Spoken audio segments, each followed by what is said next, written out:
Okay, guys. So we are basically working on the linear regression. So anybody, any doubt till now?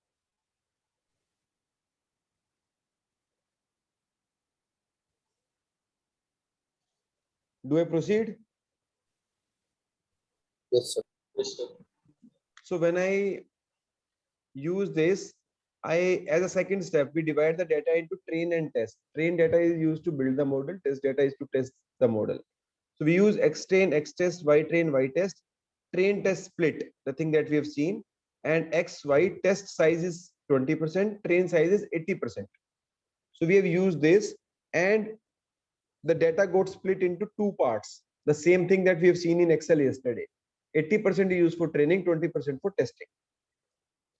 With me, any doubt on this step?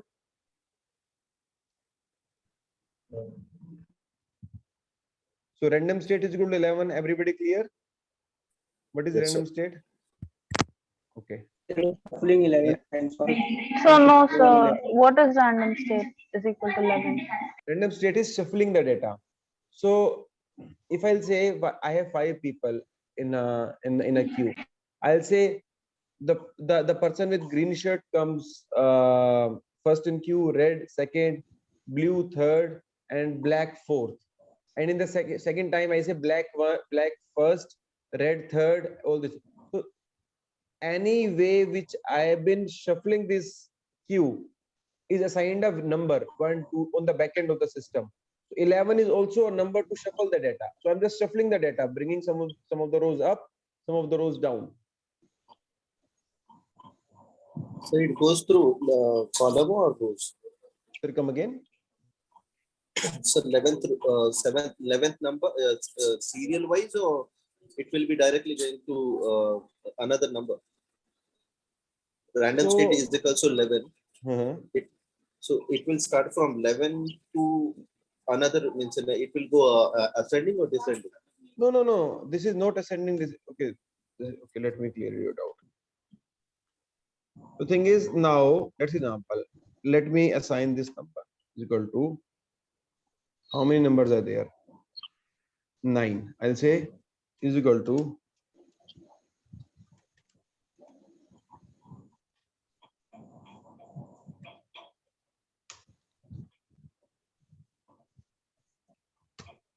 I've given one number to each. Yes, sir. Now, if I'll say, what is the, so let me say this sequence 5, 5, 1, 3, 8, 5, 5, 9. I'll sort this data. If I'll sort this data, this 23 will come first, 25 second, this 27 third. This will happen if I'll sort this basis this random number. Yes, sir. Let's call this sequence as 1. Okay. Or say let's call this sequence as 1. Now if I'll change it, now this sequence has changed. 6, 7, 3, 1, 8. I'll call this sequence as 2. If I'll again change it. Okay. So there will be 11 iterations of a sequence? No, there won't be 11 iterations. The thing is, the way these random numbers are generated has a key. 1, if I'll say 1, the random number will be generated like this. If I'll say 2, the random number will be generated like this. If I'll say 3, random number like this. If I'll say 4, this number will be like this. So if I'll say 11, this has a different sequence, and on this sequence I'll be sorting this data. Okay. So this is just a way to shuffle the data, bring some rows up, bring some rows down. The data will remain as it is. Only some rows will go up, some rows will go down. And this is only done just to make sure, in case we are getting the group data, like some of the cancer patients are on the top always, say out of 500 rows, 450 are cancer patients, and they are continuously on the top, so that we shuffle the data. That's the purpose. Okay, so it's not mandatory to give only 11. We can give n number. Even if you want, you can remove this as well. You can give any value, or you can remove this as well. Then also it will work. If you remove this, then also it will work. So, sir, every time we run this command, then also the R square value will be the same, right? R square will square change. R square will change to an extent because I've been assigning, shuffling this data, shuffling train and test. So it will change, but it will be, the change will be in decimals. So every time we shuffle the data, like by running this command, then the R square value will change. Yeah, definitely. Because earlier, say you are learning on 8 values. Now, say 80% of the values. Now this 80% of the, in this 80% of the values, the data gets shuffled. Now some other observations are coming. So this R square will change only to a minute, very minute level. Okay. Hello, sir. Yeah. That split function will work only on these 4 variables. Means we have declared this 4 variable train and test for x and y. Then it will allocate the data to these variables. So my question is whether we can shuffle the sequence, means train and test sequence, can we change? And how No, system no. will know that this is the train data, this is test data? How it will allocate correctly? So you see, I said X, sequence is X. And here the first 2 sequences are X train, X test only. The second sequence is Y. So it is Y train and Y test. If I change it to Y test, Y train, X test, X train, then also it won't work. So this is a standard format for this train test library. Every time for the next 1 month, whenever we are shuffling the data, we will be using the same command. So this is the standard format of the train test split library. Okay, means we cannot change the sequence. Yeah, we cannot. If we change y and x and then test size equal to 0.2, then we can change the data. Means y on the first side and x on the second side. Yeah. Okay, fine. But don't go with that. Only remember this sequence. Okay, sir. Okay, thank you. Can I proceed? Anybody any Sir, doubt? Sir, in Yeah. line number 93, we have to write as it is, right?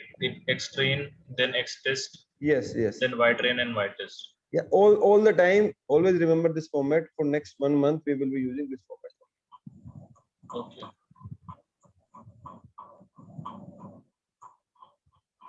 Are you guys with me? Can I proceed? Yes. Yes, sir. So now after that, we have from sklearn.linear regression, we have imported the linear regression model. We have named it as LR model. Okay. Now this LR model dot fit X train, Y train, which means now the line has been fitted on the backend. The model has been made. Now I'll say I want to predict X test. What will be the outcome? What is the outcome of X test? Y X test hat. is, yeah, X test, yeah. So this is Y hat or Y predicted, whatever you want to say. If I'll use predict X test, it will give me the value of Y predicted or Y hat. So if I'll do like this, it will give me the predicted output. You guys with me? Yes, sir.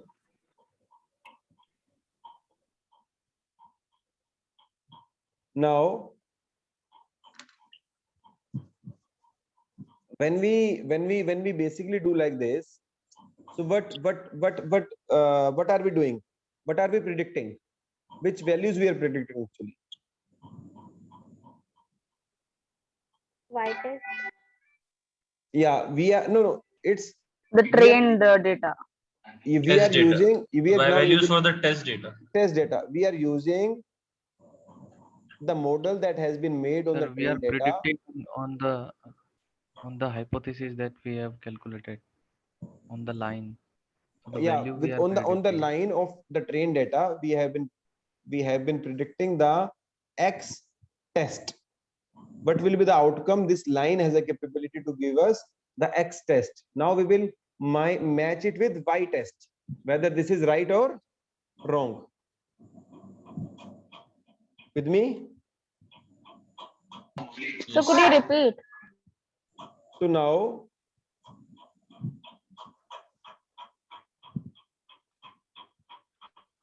we have this data. We have made the Yeah. model. We have made the model on this data. This model is known as lr.model.fit. The model that we Okay. made on this data.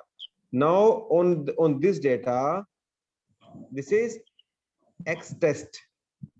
we have been using predict, and the model will predict some values, say this values. This value will be known as y predicted. Now we will match this y predicted value with these actual values, y test value, and see what is the accuracy of the model. Okay. So can we manually check it on Python page, sir, here? Yeah, so these are the things that came after prediction. These are the things that came y predicted, and these are the y test values. You'll see. So, but we And- don't know, right, that which value is actually how much difference that it is making to one data point. What is the No. error? Yeah, so I'll let you know the error. So today I have to tell you the error only, but you can No, put it no. on Excel. Yeah. So actually, I was talking about like visually in that Excel sheet, we were able to map that what is the error. So can we, since we have a very small data here, can we do that here? Yeah, we can do that. You can, because it has arranged, test, and predicted in the same way. So you can use Oh. this. So when we have shuffled this out, we have used the same way. You can use this, like this was the one, and Sir, one more thing, sir. uh-huh. Sir. So can we remove the decimal values from the predicted values? Yeah, we can do that. You can say np dot absolute, and we can remove that. That's not a problem. So it will not affect the result or the outcome. No, it will not. Or it will. It will not. So the only thing is, instead of 0.137, it will give the value till here. Okay, but it will not affect the final outcome. So no, it's just rounding off. Okay.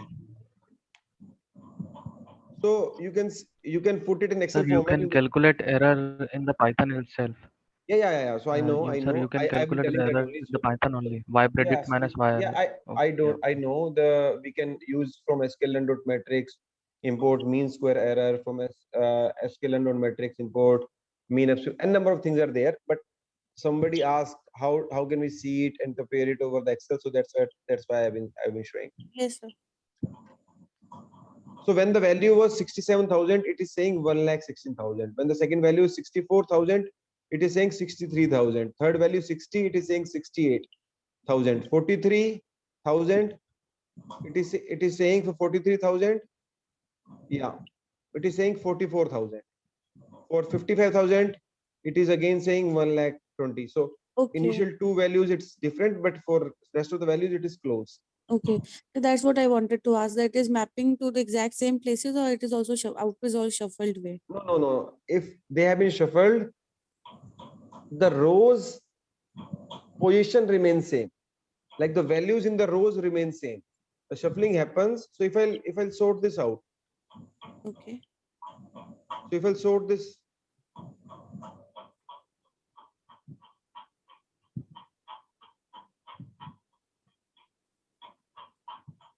Sorry.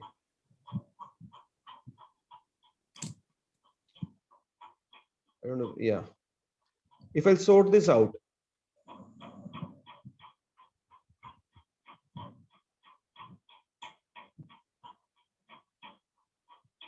If I'll sort this out.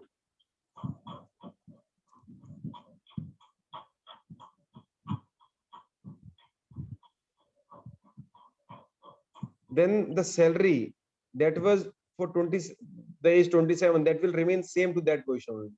Only the rows are getting shuffled, not the values within rows. Okay. Understood, sir. Okay. Thank you. Now, okay, I'll tell you.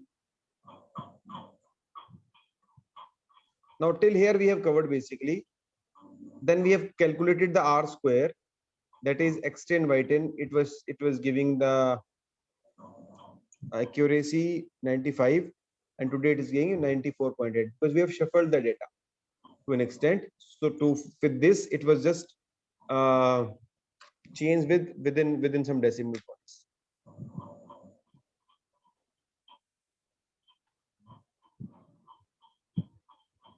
Now they So with so much difference, how is it giving so much of accuracy? come again. So like there's a lot of difference between the y test and the y predicted value, right? So how is it giving so much of accuracy? So the thing that we have been checking is on the basis of train, not test. So now on test, I will check now, like from the matrices that we have. This R square has been made on the basis of train model, train data. Test data I will use now to check the accuracy. With me? No, Yes, sir. Didn't get you. Which thing you didn't get? The X train and Y train part. So the model has been made on the train data. The test data has not been used to make the model. Test model has been used to predict it. Yeah. So I have been checking the R square value on the basis of the train data only, the 80% of the value that have been used for training. So it is saying 94%. So if this was the data, so this data is giving the R square of 90% here. The data on which the model has been built on. The test data is not used to give any model like R square value. With me? Sir, Yes, so sir. how the R square is get calculated? So for R square, there's a formula. This R square is basically calculated on the basis of that line, fitted line, how far it is from each and every point. Okay. Then we take an average of that. Yeah. So that is the way to calculate R square. There's a formula to it. Okay. But And the sir, base is that. how we use the R square? Like the more value it gives, so it is closer to our answer, or Yeah. So the R square should be closer to 1, near as R okay. square is It more it near is to 1. between 0 to 1 always. Yeah, it is always. So the R, when we use the correlation, it lies between -1 to 1. The actual R Okay. coefficient, so when we square it out, so it will be the positive value only. Okay, from 0 to 1. Yeah. So the more it gets towards 1, so Yeah. okay. So it is not the percentage, like how much accurate our model is. It is just a value. It's just a value. It tells you how the X variable has a capability to predict the Y variable. Okay. Anybody any doubt, or can I proceed? Sir, are you saying about R square? Yes. Can you repeat once again? I'm so sorry to ask you. Okay, R square is basically when we have made the line. So it was passing on the historical data. It was passing near to the historical data that we had, like the points that we have made on the graph. So how far the line is from the points is the thing that is used to calculate the R square. If it is very near to the points, R square value is high. If this line is far, then R square value is low. Okay, sir, thank you. And it is expressed in the form of decimals between 0 to 1, right? Yeah. Which is how strong is our model is. Yes. How strong the relationship that we will be able to predict between X and Y. Yes, sir. Can we use R square in multilinear regression too? Multiple linear regression too? So in multiple linear regression, R square is used, but normally we use adjusted R square, the value that is given over here. So I will tell you when we work on the multiple linear regression. So mostly we use only for simple linear regressions, R square is used. R square we use not most likely, but always. Okay, sir, thank you. Yeah. Anybody else, any doubt? So guys, please clear your doubts. So it's very much required for you. It's a first class.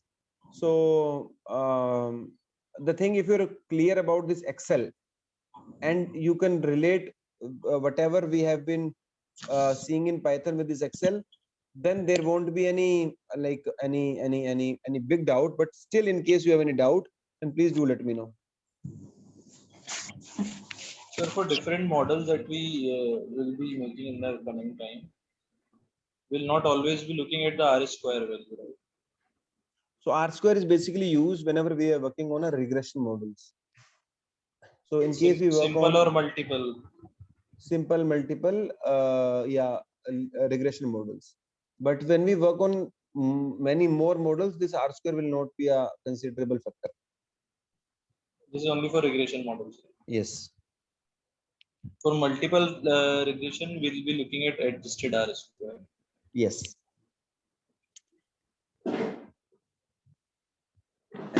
Anybody else, or do I proceed? So you can. Okay. Understood, sir.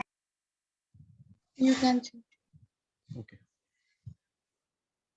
Now this R square has been made on the trained data, not the test. So what I will do now is from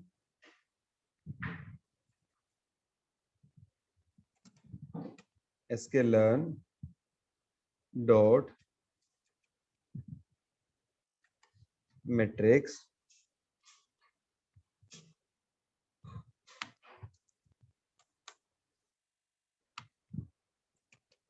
import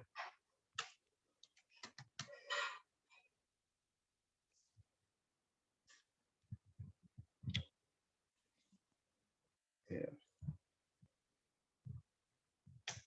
mean squared error. I'll tell you what is mean square error. Now I'll say mean square error between y test and y predicted. It is saying this much is the error. So what does it mean? So the error is very high. You see, okay, let me tell you what is mean square error. Okay. So let's example the y actual and y predicted. So I'll take only 2-3 values from the data set that we have.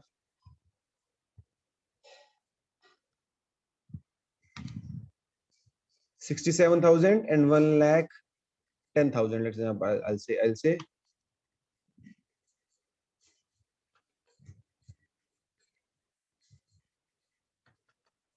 Okay. Second is 64,000. And here it's saying 63,000. Third value is 60,000. And here it is 68,000. Okay, guys. This is actual. This is y. With me? So why actually, in a sense, why trained, right? Yes. You can call it. It's it's y test. This is y predicted. With me? So predicted value got from y train, na? The predicted value we got from X test. X test. We predicted the X test and we got the Y predicted value. And for the X prediction? X test prediction. Hmm. This is the prediction that came from X test. Okay. And if we want Y test prediction, so we got the value of X test, right, sir? So the X test is the thing that we have used to predict. X test is the value that we use to predict what will be the outcome in case X test is there. And the output that we have got, actual output was, so in Excel sheet, this was the value that we had. This Yes, was X test. This Yes. is Y test. Yes. This is Y predicted. Yes. So I've been taking these two values there. Oh, that's my question, sir. Yeah, sorry. Okay, sir, got it. Okay. Anybody else? Any doubt? Sir, can you go to the previous Excel once? So the red color of Y, the dependent variables are the trained variables, right?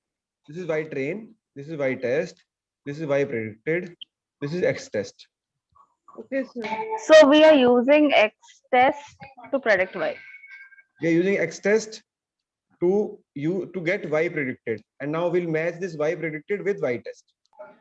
Okay, it's something like we forget the Y test and we try to get the predicted value and then check if it is similar. Yeah. So let's example.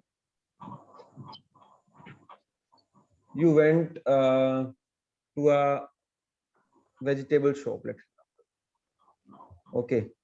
You asked that guy to provide you some vegetables, to give you some vegetables. The guy gave you some vegetables and you said, what is the weight? He said it's 1 kg. You said, okay, check this. I'm not sure whether it's 1 kg or not. Recheck. When you checked it again, it came as 800 grams. Okay. So when you checked it again, then it came as 800 gram. Actually, he said it is 1 kg.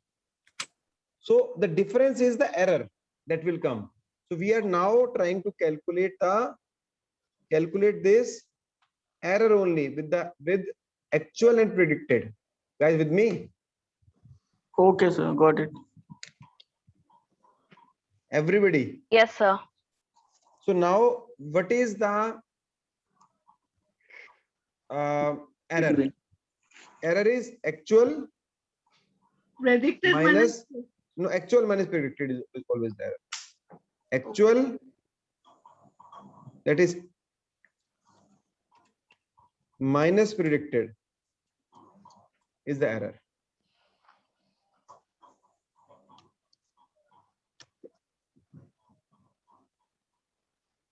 Okay. Yes, sir. Now if I'll square this value, what is the value I need to calculate? Mean square error. So what is the square of this? Is equal to this multiplied by this is the square. And if I'll say is equal to mean is average. This is the mean square error that is coming. This is telling you the error is very high when it comes to the train test data. So here, this error is coming as this value.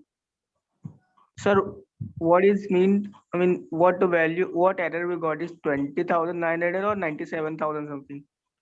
This is 20,000 some 20 1 2 3 4 5 209 lakh something, and this is in decimals. Okay, this is decimals. So what does it mean? Is it 20% or that much of error we have? That is a mean square error that comes in absolute value. I mean, it's error, not average, or it's average. It's average. It's the mean square error. So same thing like this. Difference of this, square it, and average of this error. Okay, sir.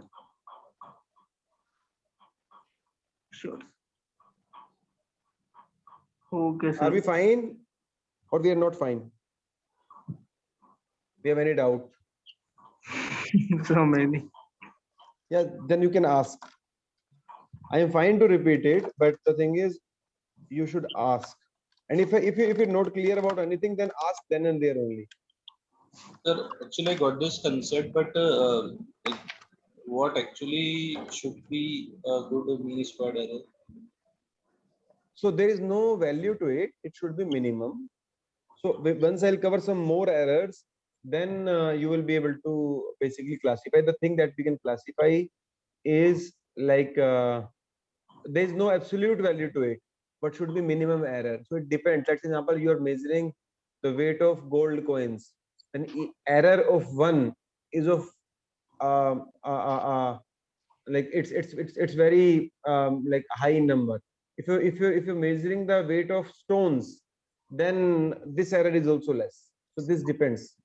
So, sir, it's like every time the average mean square error has always been an absolute value, right, sir? Yes, It's never get negative. because we are squaring it out. Okay. No, sir. Where- In the graph, we have something like minus 8,000, like then minus No. 1,000. Yeah. How can it go to negative? Whatever the value is, we have squared it out. When we square this value out, every negative number will be converted into a positive number only. Okay, sir. So, substitute well. Okay, sir. So, sir, is there a way we find out the error between y test and y predicted in the form of percentage? In form of? Percentage.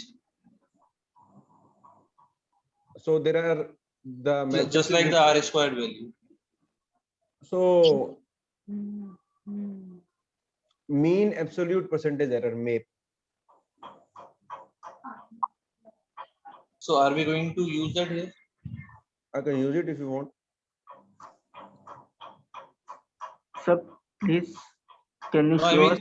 I mean, how do we like move forward from here? That's what my point is. So these are okay. Let me tell you. This is mean square error. Then I'll say, okay, sklearn.metrics.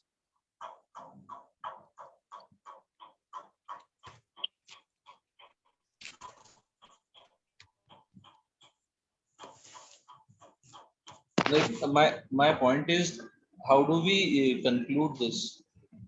Whether it is a good model or not? The thing that I can conclude at this point of time is it is an overfitted model.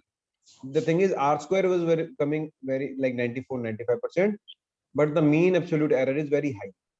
So that's the thing which I can make out of it. That the So- accuracy of the test data is not good. So, sir, what standard we follows here to check the value is good or not? I mean, it's near to R square or not, because it's very far. 20 lakhs something is very far from the R square. That value, that R square and this is not comparable first. Okay, let me tell you. Sir, 1 minute. This mean square error or root mean square error or mean absolute error or R square is they are the different matrices to show the error, right? Yes.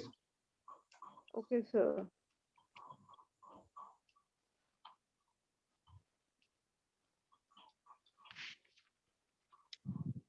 If I'll say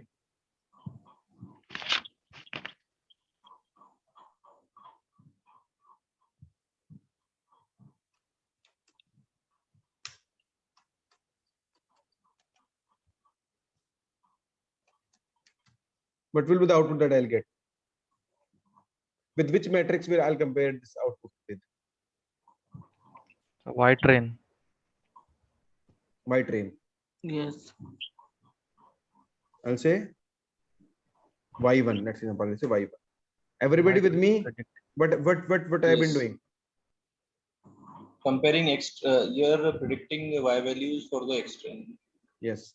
Everybody aligned? Yes, sir. Yes, sir. Yes, sir. Now, if I'll say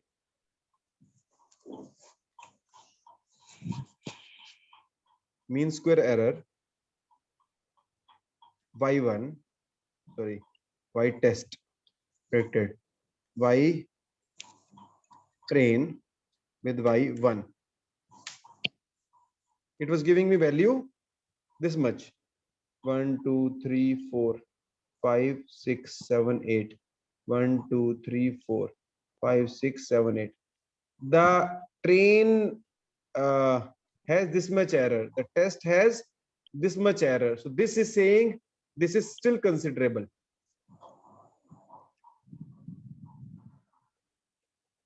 Not understanding, sir. So the train data, Yeah. when I predicted it on the train data, Okay. it is giving me this error. But sir, for such a small data set, the difference between the two values is like very high. Yeah, it will always be very high. So that's why I've been saying there I is mean, no, yeah, there is no way you can say this is this value, how much this value should be. So as you were saying that this is still considerable, so that's why I'm saying. So yeah, I'm saying this is still considerable because when I've been using it with Y train and Y1, it is saying error of, say, I'll take first two values, 33. Okay. With Y test and Y predicted, it's giving me value of 20. Yes. So considering this, I'm saying it's still considerable because this error itself. Okay, if I'll go here, this So error itself. what I'm trying to say is, had the data been very large, then we could say that this is considerable. But for such a small data set, I don't think it can be considered. No, so the thing is, I'm talking about mean square error. That's why I'm saying, because every error I am squaring it out. You see here. Right. Yes. So error value will definitely be bigger all the time. Yes, Yeah. sir. So that's why I've been saying, just give me a moment. If I'll say from sklearn dot matrix import mean absolute error. Now I'll say mean absolute error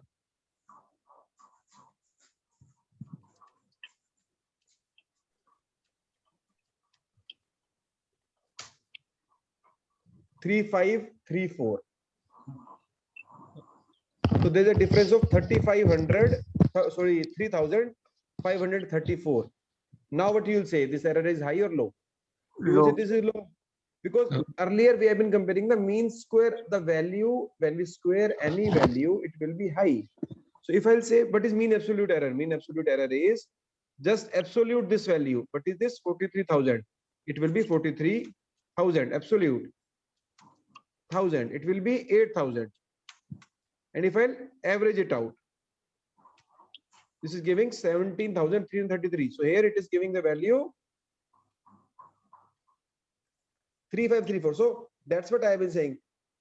This value depends on the metrics that you're using. Oh, sir. Actually, So- question is how to reach that value? 35% only or 3534?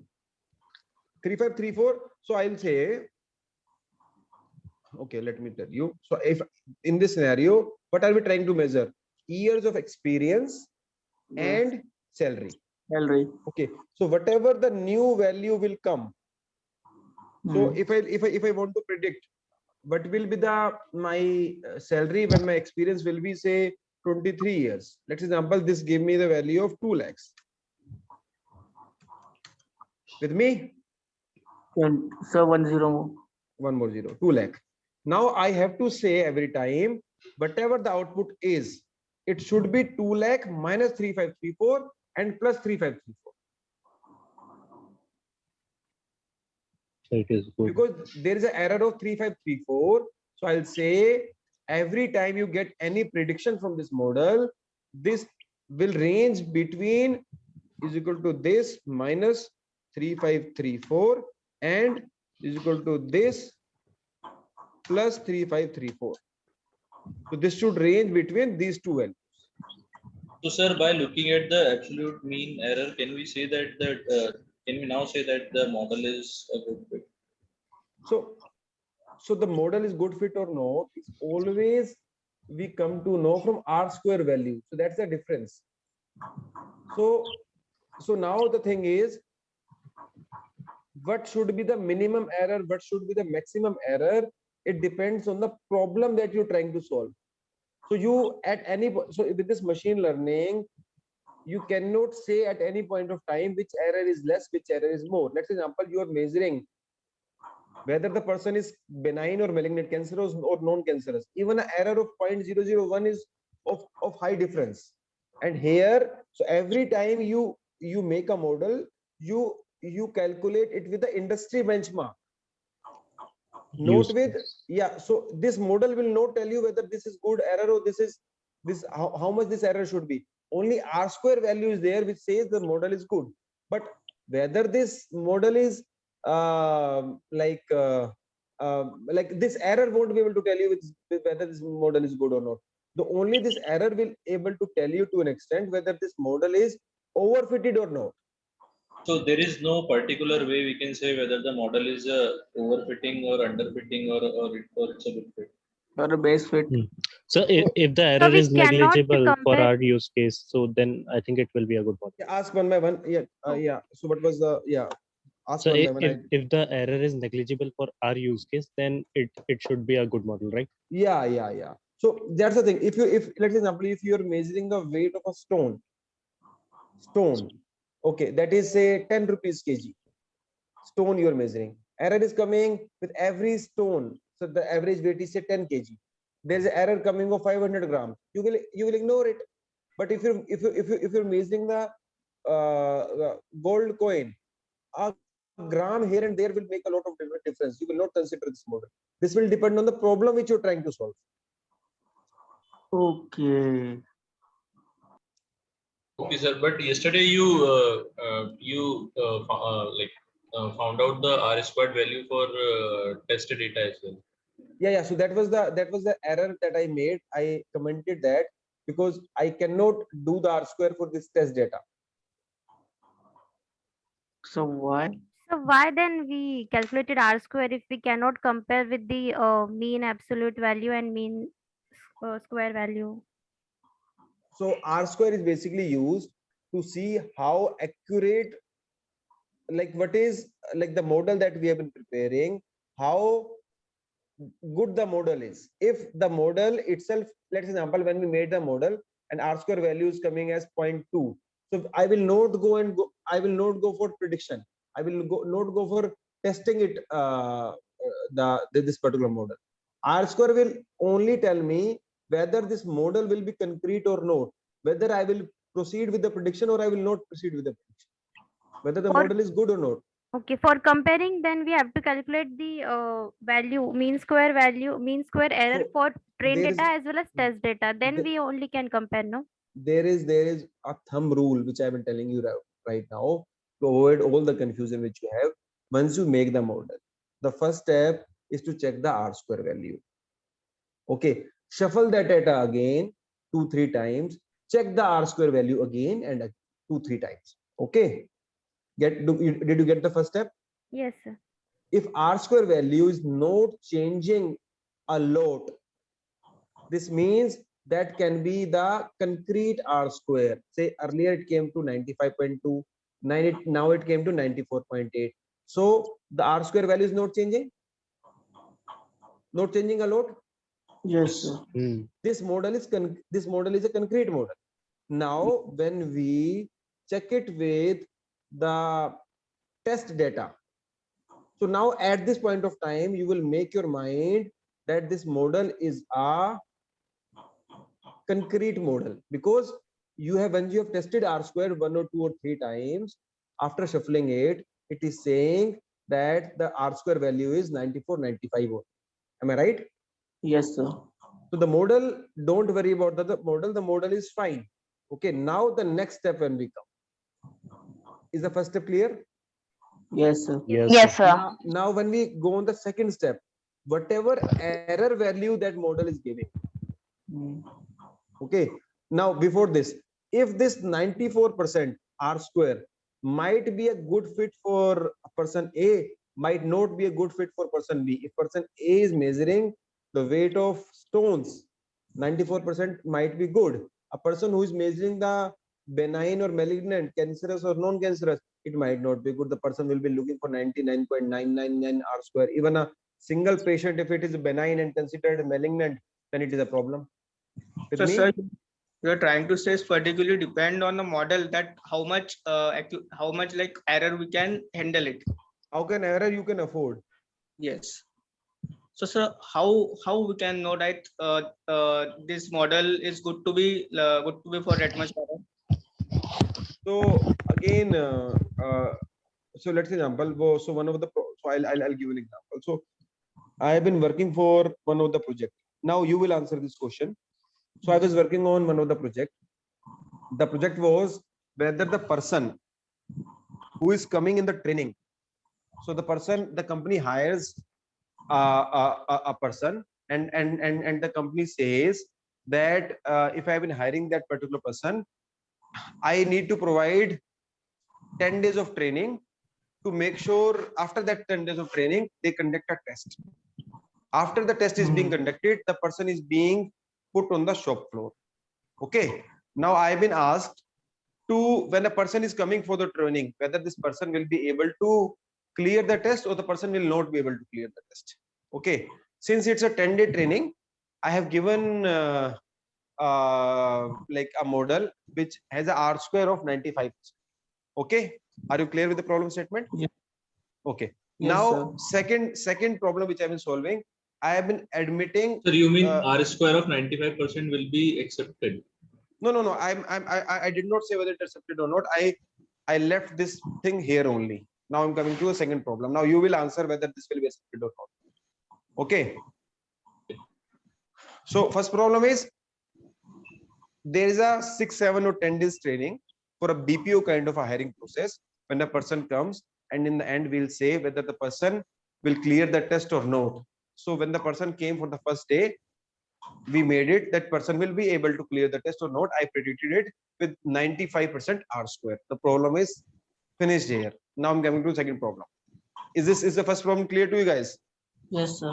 Yes. Now second problem is, there's another process, the same hiring process, within which we are hiring for the doctors who are going for now onwards, after providing them a training of 100 days or 100 or 200 days, whatever the time is, the doctor will be eligible to do a heart surgery.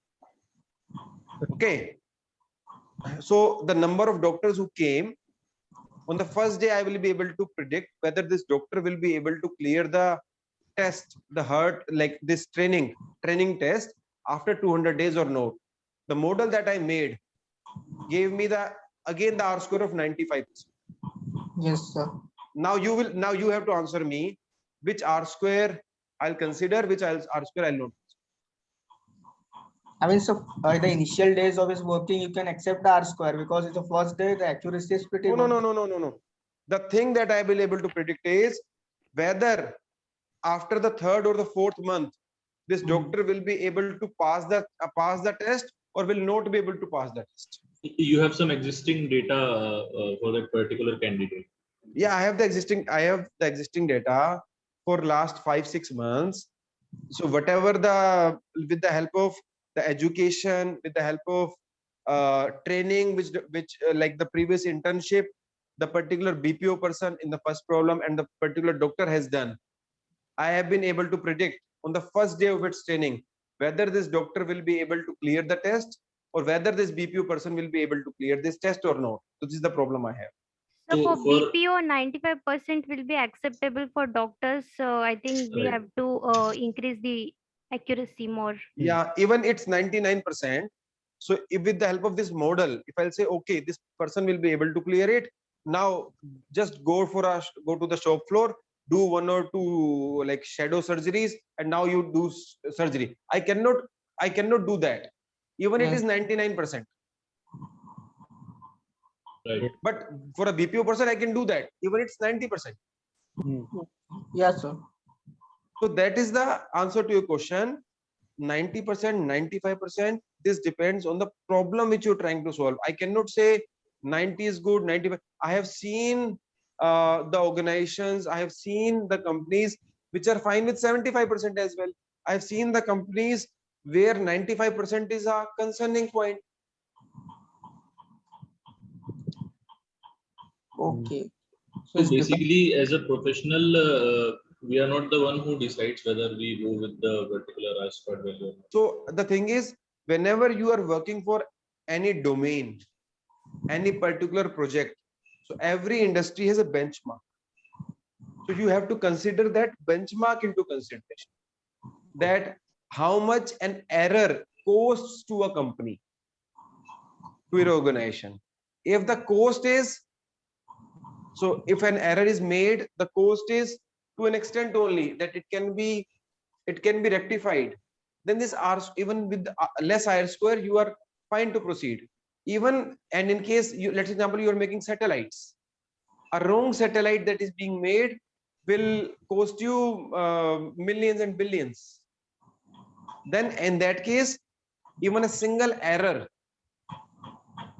is not worth considering. Okay, sir. So it depends on the problem which you're working on all the time. So normally R square is 94%, 95% is considerable in the industries we work in. In the industries we work in, 90%, 90, even it is more than 85, 80% as well. R square is considerable. Because now if with this problem, if I've been saying the person with 24 years of experience, if I have been predicting the salary as 20 lakhs, or say 2 lakhs per month, or say 3 lakhs per month, but wrongly my model has, so actual salary should be 3 lakhs, but if my model has said 2,95,000, then there is, I don't think there's any problem, because I'm not predicting anything which is costing me a huge kind of a difference.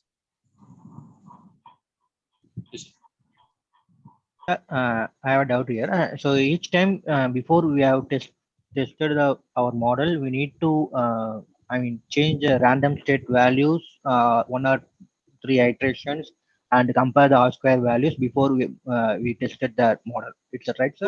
So that's one, yeah, that's one way to check whether the shuffling that we have done is right or not. One.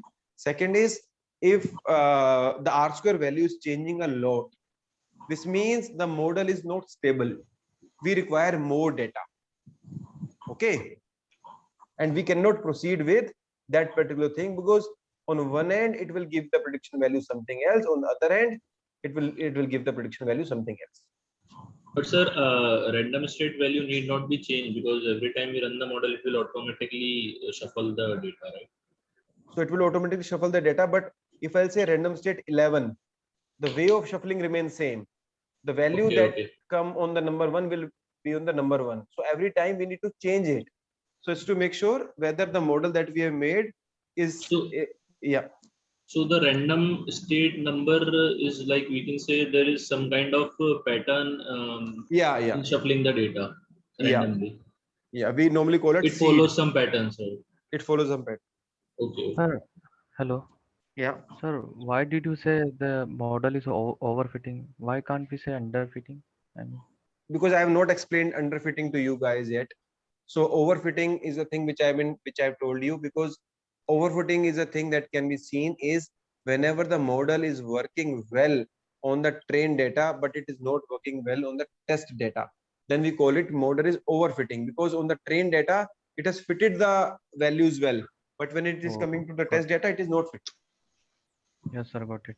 Means if a model is not working on a trained data also, then we can say that is underfitting. Yeah, yeah, you're right. So Okay. it is called bias. So I'll tell you later on. Sir? Yeah. Sir? Yeah. Sir, after when we have built the model, we go for R square value to check whether what the model of accuracy. Yeah, And to then check. Yeah. then we predict. Yeah. After that, only when the accuracy is according to the requirement or the application, then we go for the prediction, sir. Yes, you're right. Okay, and so one more thing, sir, what I'm not getting is that if after the R square value, we have to check for the error, then we say that whether the model is overfitting and underfitting, then why do then R square doesn't stand according No, R to square. So once you iterate, so the thing is, the R square is always in percentages. The mean absolute error or any error which you will get is terms of absolute numbers. So you cannot compare these two values, R square, with any like any other metrics that we have been trying to measure. So now this matrix. So not only mean square, suppose if it's even other ways of explaining the error, because after accuracy, R square is only telling on the trained data, not on the test data, right? So after the trained data, like overfitting model, you say that it works on the trained data but fails on the test data. So suppose R square is here is 95%, but while we are testing on the trained test data, then it fails, then the R square doesn't stand, sir. Then how can we say like? So the thing is, once you have made this R square, okay. So this problem will automatically not come when you shuffle this data multiple times and you see the R square is changing a lot, then the problem of overfitting can be observed at that point of time only. Okay. Because if this will be the scenario, with shuffling of the data, R square will be changing a lot. Okay, and then only we can say that they might if R square changes after shuffling iterating various times, like 2 or 3 times, then we can say that there might be a problem of overfitting. Yeah. So that is the initial signals of overfitting. Okay. This normally occurs when in some of the scenarios we have less data. In some of the scenarios we are facing the problem of overfitting as well. So there can be 2 or 3 causes for this, but overfitting is one of the causes of it. Yeah. The example that you gave of the doctor and of the BPO caller, sir, there also you said the R square is 95% in one case, so should it be acceptable for the doctors? So sir, or even for the BPO worker, we cannot say that. Why? Because we haven't checked on the other parameter, whether it is overfitting or not. So how can we say just on the basis of R square value? I'm not getting just that. So because the example which I have taken is for the doctors and is for the BPO employees. Basis the historical data. So I've considered the factors that I have enough amount of data. All these things are in place. Then this R square is coming 95% for both the scenarios. You mean to say multiple iterations we have done? Yeah, all these. Yeah. So that was the outcome which I have been giving you. Just an example to make sure whether which R square you say good, better, or best. Okay, understood, sir. Sir, even after we have, changing the random state into 3 different iterations, and I could not able to test, I could not able to get the expected results in the test data. So, and consider as overfit. Then what would be my next step, sir? We can keep on iterating with the different values of random state. Here the initial signal is the data that we have been. So in case it is a single kind of a simple linear regression, the example which I talk about, then we need to increase the data size. Second is we need to remove some of the outliers. Okay. Outliers means, let's say example here, one of maximum the person, and one of the person you have got which has 1 year experience and a salary of 5 years. Normally it is getting a salary of 20,000, 30,000. That is an outlier. You should remove it. Okay. Increase the data sets means we need to increase that percentage of 70% into 30% test data. No. Increase the data is if your total number of observations are 31, so increase it to 40. Collect more data. Okay, sir. Anybody else any doubt? Sir, can't we just compare the R square value of trained data and test data and match if they're equal or not, and then decide? So the model, when the model is being built, it is being built on a trained data. Yes. That's why yesterday I did it, but then I realized that I did it. Also, I made that as a commit. So we don't usually do R square on test data. So R square is always on the line that has been made. Okay. Test data is not used to make that line. Yes. Okay. Sir, actually, the R square it tells you the how the machine calculate the best fit line. That's why we use R square on trained data. So actually, the thing is, R is coefficient of correlation. R square is coefficient of determination. So that is how well the variation in the X is being determined by how much the variation in Y is being determined by X is based. But I'm not going to the statistical definition. The only thing is it is used only on the line on which it has been made on. So yeah. So can we plot the graph of the thing we did in the Python, so it will be easy to understand, like from the line. Can we plot the graph? So I didn't get you. Sir, we did train the model in the Python. So can we plot a graph for all the data and the best fit line? So it will be. We can use. We can use. So that will be easy to understand the R square. Yeah. We can anyways anytime plot it.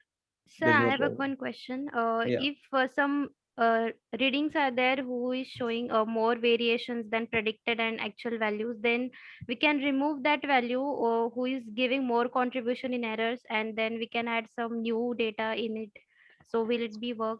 So that is a thing that is workable, but the thing is, if that data point that you're removing is a common thing in your process which normally keeps on happening, and if you'll remove it, then this will affect your like basically outcome when you work in future. But in normal scenario, if the thing that you're working on is not the part of process but it came as an outlier, then definitely you can. But we have huge amount of data, then how we can check whether it is a common point or not every time? So whenever we do EDA, exploratory data analysis, the purpose of EDA is to find the uh, like the outliers only. Whenever we do EDA, exploratory. So the thing is, every time when you work on a machine learning problem, so 80% of the time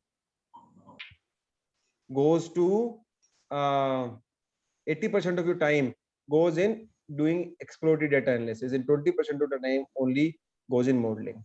Means like it's data processing, no? Means whatever data is required for outcome, we have to collect the data from all the database.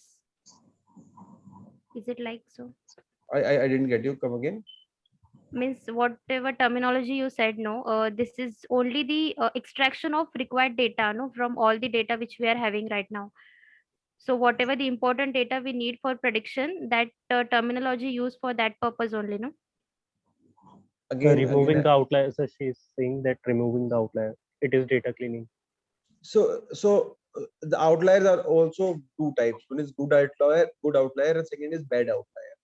So the thing is, when I say good outlier, it means this is, so let's example, if I'll take this example, is this example only, years of experience and salary. If normally we get, if a person has done MBA from say any of the foreign good top rated university, normally after 1 or 2 years he get a salary of 2 lakhs, let's example. Then this is the real life scenario that happens.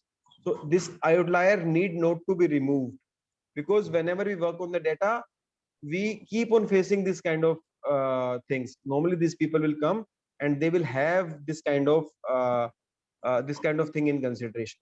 But in the other scenario, somebody has wrongly entered in our data, we don't get it. We are collecting the salary of the data entry operators, and somebody instead of 10,000 typed 1 lakh, then this value needs to be removed. This is a bad outlier. So this is a thing that we need to consider with the subject matter expertise only. Okay, sir. Okay. Sir, Yeah. after getting the 2-3 iteration of the model and 2-3 R-square values, what will be our next step? So if R-square value is not changing and it is good R-square value as per you, then you can proceed with the prediction of the test data, and you can use the new data to predict. I'll tell you how to predict the new data. That was again one thing I need to tell you. Yeah, just give me a moment. I will tell you. So now, okay, yeah. One more question. Yeah. So we'll be using mean squared error or absolute mean error? Both errors. So the thing is, normally I consider mean absolute error as a good error to be considered, because it is a wise kind of a thing to be considered. But in some of the scenarios, some organization require, then they want the mean square error. So these are the things that are. The RMSE value? Yeah, RMSE is also a thing. So I'll say, so RMSE is also a thing, root mean square error. So that is, whatever the mean square error that is coming, mean square error will, so here we have squared it, mean square error. If I'll underroot it, if I'll say SQRT, and I'll take this value, this is again 25258. So but This is again mean square error will be more accurate, no, than mean absolute error. Mean square error is always very high, you see here. But it will be more accurate, no, than How absolute. how Because we are doing the mean square and then error, finding, then square, and then mean. So I think So it normally inflates the error value, mean square error is a thing which I find. So here you can see that. So but the only thing is when you are working on the data. So let's example. So how this matrix will come into consideration. So let's example, you have been working on a data. You have been for the last year. You have basically used a model where say mean square error is coming to say 5,000. This year, when you again made the model, the mean square error is, or with the new data when you made the model, the mean square error came to 4,000. Then you can say that this model is predicting the new observations of the test data well. So every time whenever you work on the models and you compare the metrics, you have to keep the same metrics all the time. So that's the purpose of these matrices. So every time you choose mean square error, mean absolute error, RMSE, mean absolute percentage error, whatever, but every time when you make the model, you will be checking that error all the time or comparing that error all the time. With me? yes, sir. No, sir, not getting which value we'll be looking at. So let's example, when you initially made the model,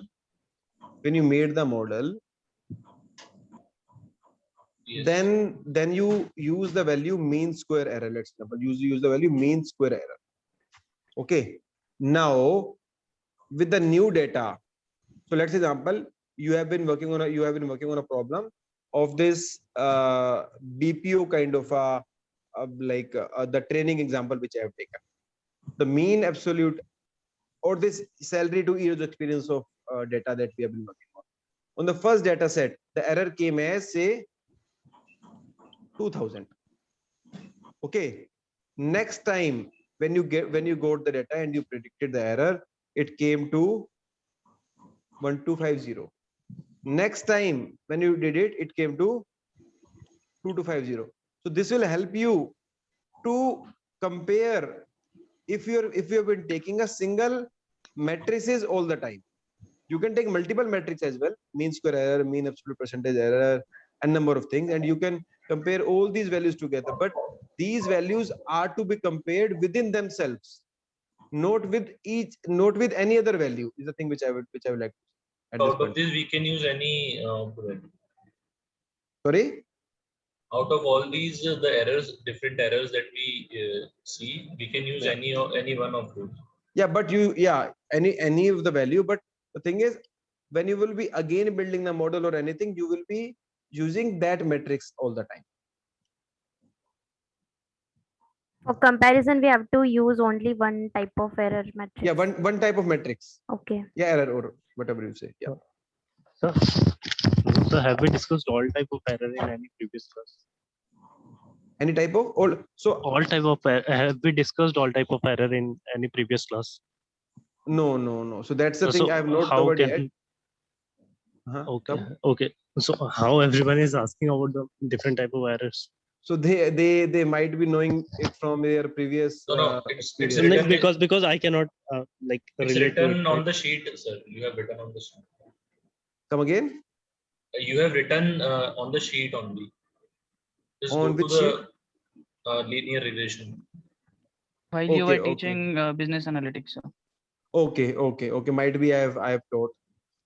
Yeah, because the current batch that is here is a mix of two different batches. Like one is coming from business analytics, one is coming from basic Python. And I have written as well, I think, somewhere. But I have only explained two or three errors right now. One is mean square error, and second is mean absolute error.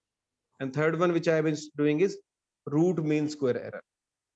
Sir, you have explained R square too, right? Yeah, R square as well, but that was the thing that came from the model only. But the way to calculate this is from these two errors only. One is mean absolute error, and second is mean square error.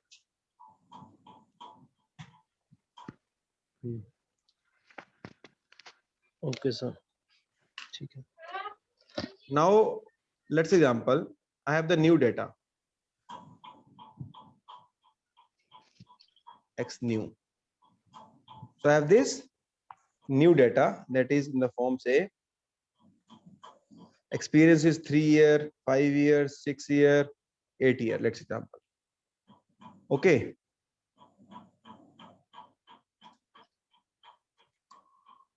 Sorry.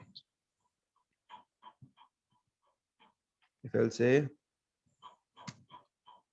x new, if I'll say, Sir, yeah. sir, can you please brief, like after finding the error of two methods of error, what have we concluded? Come again. What is Sir, your like question? after I'm asking, sir, after two type methods of error that we have calculated, what have we concluded? Like we have calculated the R square, we have predicted, and also what is the conclusion up till now? So the thing is, right now till now, I can only say that whatever. So if I'll say the mean absolute error, so that is more accurate with respect to the point that I've been solving. I'll say that whatever my salary that will be predicted will be plus minus 3, 4 on both the sides, is a thing which I can conclude at this point of time. So we are taking method number 2 for the error, not the first method. Yeah, we can when we say first method, then I instead of mean square error, I'll consider the root mean square error. But I've not told the root mean square error, so that's why I've been considering the mean absolute error at this point of time. Okay. No, sir. Actually, what I was trying to say that how do we know that our model is overfitted or not? Or can we conclude that, or it's? So we have tested two things. One is we have tested the R square for two iterations. It was 95 point something and 94 point something. So first condition. So we have tested the R square 2 times. Initially, it was coming 95 point something, and now it is coming 94 point something. Okay. Okay. So 94.8. Earlier it was 95.2, something like that. Okay. Okay. So one is this. Second is with this error 3534 or something. If this error would have been very high value, then we would have said then again it is a sign of underfitting or overfitting. But yeah, the R square, if it goes to multiple iteration, changes a lot, then it is a bigger sign of overfitting. Okay. So up till now we cannot say that model is overfitting. We cannot say that, no. We can say that the model is not overfitting. Yes. Yes. Model is not overfitting. Yeah. So we conclude that model is not overfitting. It's not like we cannot say. We conclude that model is not overfitting because I've used R square 2 or 3 times, iteration 2 times. If I'll use it for one more time, then also it will, yeah. Okay, so sir, okay. Yeah, please. Yeah, thank you. So sir, if we have concluded model is not overfitting, then error is coming after calculation. The error, are we not able to conclude anything after seeing the error? So we are saying we're not drawing that, any conclusion from that. No, we are drawing a conclusion that whatever prediction that I will be getting from this model, the actual value will be plus minus 3534 on both ends. Okay. Thank you, sir. But this we can say only when we calculate mean absolute error, right? Mean absolute error or root mean square error. I've not told you the root mean square error here. So you can, at this point of time, you can say from the mean absolute error. So root mean square error also gives a similar value. It's almost similar because whatever we have squared mean square error will underroot it. Okay. And sir, when the values of the when the R square value changes a lot, then we can say the model is then we'll look for more data, right? More data, removing outliers, data accuracy, data sanitization, data At that missing point, we cannot values. say whether the model is overfitting or underfitting. At that point of time, we can say that either model is overfitting or the data that we have been working on is not up to the mark to make the model. Okay, so if the value changes a lot, then we can say there's a possibility that the model is overfitting. Overfitting or n number of problems are there. The data. But there, one possibility is that also that the model is overfitting. And that's one of the high possibility if you have enough data sizes. Okay. Okay. So the error we got from mean absolute error is plus and minus of predicted data, right? Yes. So similarly, mean squared error value is very huge. So it still be plus and minus of predicted data? No. The root mean square error, still you can say plus and minus, but mean square error you cannot say. Then why it is required? Means how we can predict using this error? No, with this error we cannot predict. This is one of the metrics that has been given just for the comparison in case you keep it as a metric as well. Okay, means we can use this function for train and test data and then we can compare. So let's example when you say, let's example I go for jogging. Okay. I jog for 5 kilometers a day. Someone can say it's 5 kilometers. Someone can say it's 3 miles.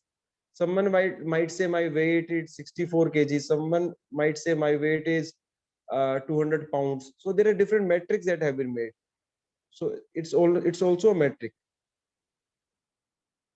Just for comparison, but error plus minus we are adding only for these mean absolute error value and RMS value. RMC value. Okay. With me? Yes. Yes, sir. If I'll say now,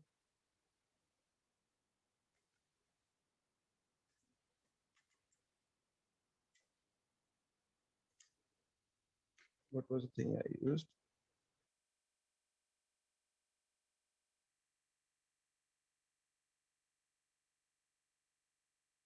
Not values, sorry.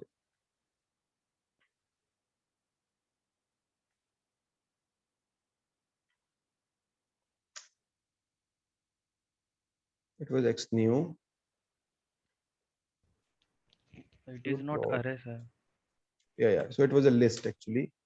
So I will convert it into a format. I'll say X new is equal to the values I'll take as, say, earlier the values were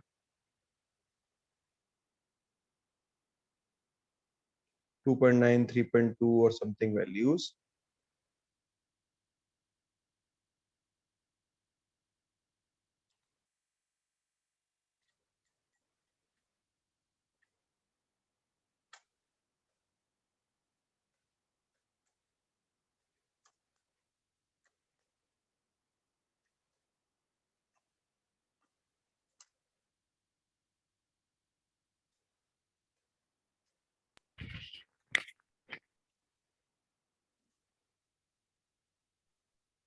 So when we declare all the required libraries on the top of the notebook, then we don't need to repeat it, no, in whole notebook.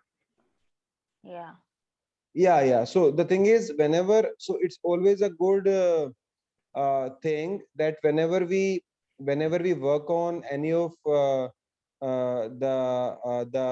problem, we have to basically design it in a way that all the libraries that we have, we should be making it, we should be declaring it over the top. But sometimes normally what happens whenever we are working on any of the problem, some of the libraries we use at that point of time, so it's good to add it then and there as well, but normally it is good to have it over the top. Okay.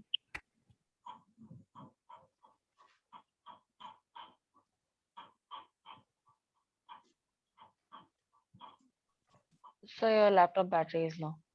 Oh yeah, just give me a second.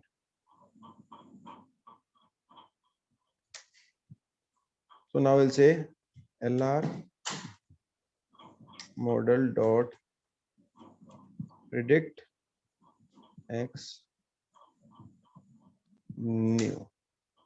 So whenever the new values I have predicted it with So this came, the output came as this. Now I can say, oh, sorry guys. So actually the charger is not working.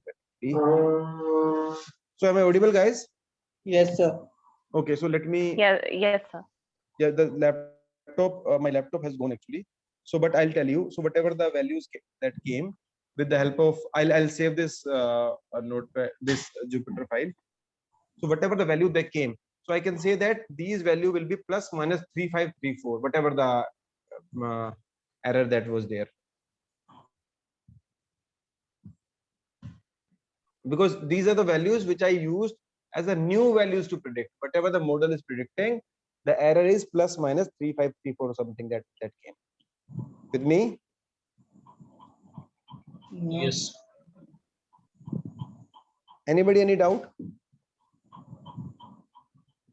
Sir, this new value 3154 something we got from the previous value, right?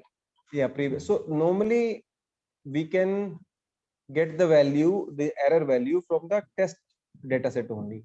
But we will, so whenever the new prediction will come, whatever the error it has given in the test value, will use that error and say that this will be the range of the prediction when it comes to the new data.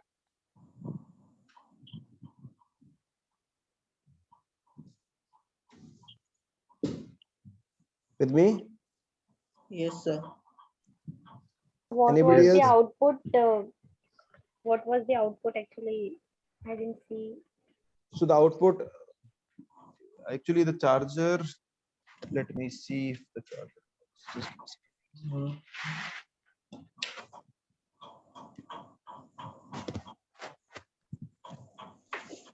Whose was salary actually? Yeah, it was like 5-6 salaries that we got.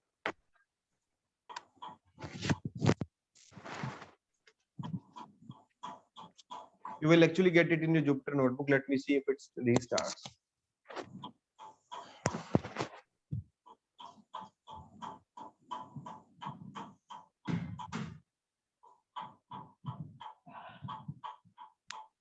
So guys, this session is basically the one where I have been taking your doubts, but from now onwards, so is it the screen? Is the screen visible? No, sir. No, sir.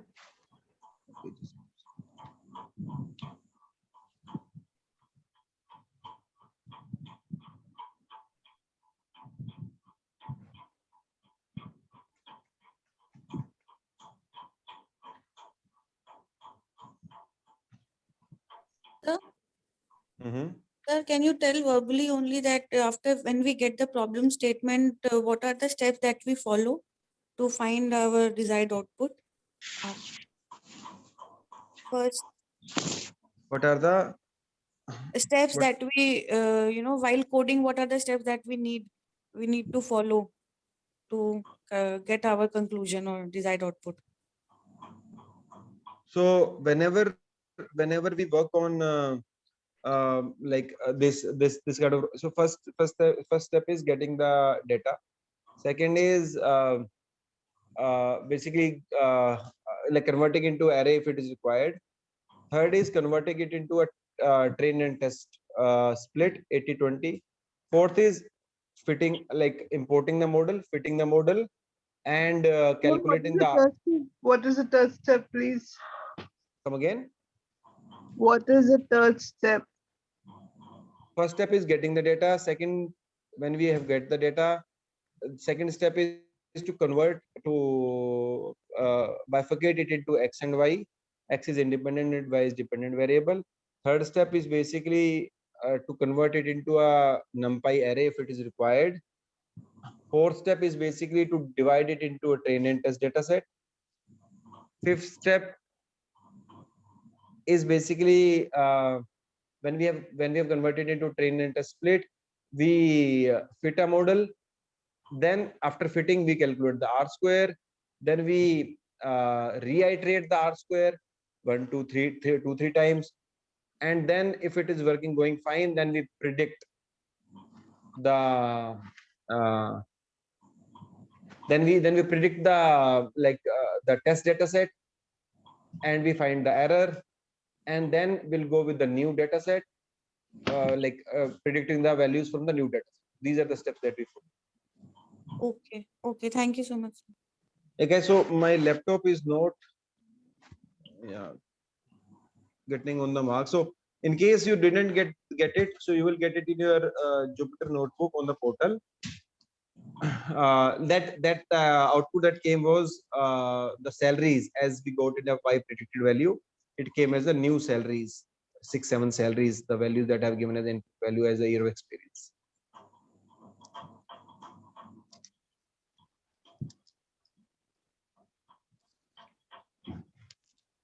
With me? Okay, so 3, 5, 6, 8 was the age, right? Was Sorry, the years of experience. Yeah, So sorry. so we have 4 values, 3, 5, 6, and 8, whatever thing is. With respect to whatever the model has predicted, the 4 as the output came as salary. The 4 numbers came out as salary values. Okay, sir. Thank you. With me, anybody any doubt? So guys, till now, this is the first model I have been taken this second class. Basically for the doubts I have not covered much, but now the thing is on you. I have basically explained the things in the way you actually like me to. But now the thing is, you guys have to practice by your own, by 1, 2, 3 iterations, and from tomorrow onwards, once I'll be going for the new models, I won't be taking too much of the time in explanation. Okay, guys, because we have to complete, we have the time till say 10-15 more days, and I have to complete the machine learning things. So whatever your doubts are, so reserve it for initial 5-10 minutes of the class or the end 5-10 minutes of the class. And now just be comfortable with the commands. Mostly we will be focusing on the similar commands only for the subsequent sessions. So in case you have any thing, then please reiterate these commands on your Jupyter notebook and you will be familiar with it. So that's the thing. But Are sir, we there aligned? will be, but sir, there will be more doubts coming up when we start working on data sets where we'll need to do the EDA and all those things. Yeah. So that is fine. But the thing is, the doubt which I've been saying, what is trained data, what is test data, what is Y actual, what is Y predicted. So these type of common things that we will be facing in working with each and every model. So just be clarified with these doubts for the data that I have given or for the notebook that you have, and iterate it for multiple times and be clear with these doubts, because these are the common things that normally happen with each and every machine learning. Okay. Okay, sir. Okay, guys. So one more thing. So when you say that we'll have to iterate the model 2-3 times to look at the R squared value, so we need to reiterate the same lines, or we need to write it differently. So you just need to change. You just need to change the random state. That's it. We just need to note down the R squared values every time we iterate the model. Yeah. Okay. This iteration will be on the different random states. Yeah, that's fine. Yeah. But we don't need to write the entire code all the time. No. Only just try it with 3 or 4 times with the different random state and note down the R squared. Okay, sir. So, I mean, that's how as a data scientist we'll be doing. Yeah, you're right.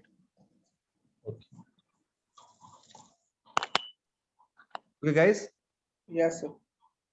Okay, guys, thank you. So we'll meet again tomorrow at 8:30. So you guys please practice, and we'll start with the new model tomorrow. Yeah. Thank you, guys. Thank you. Bye. Good night. Good night. Bye. Bye, sir. Good night. Bye.